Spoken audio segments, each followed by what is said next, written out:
வணக்கம்டா மாப்பிள்ள, தேனியில இருந்து. வணக்கம்டா மாப்பிள்ளைடா. இப்ப அவன் மட்டும் எப்படி பாக்குறாங்க? ஏன்டா அப்படி குறுகுறுன்னு பாக்குறேன்?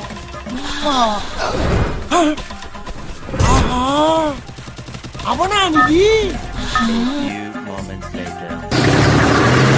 என்னைய ஓட சொன்னா உருட்டுற? டிராபிக்ல அப்படித்தான் தம்பி போகணும். டிராபிக்கா? யோ, கூட்டம் இல்லையா? ரோடு அனாதையா கிடக்கு. அது தெரியுது. பொதுவா சொன்ன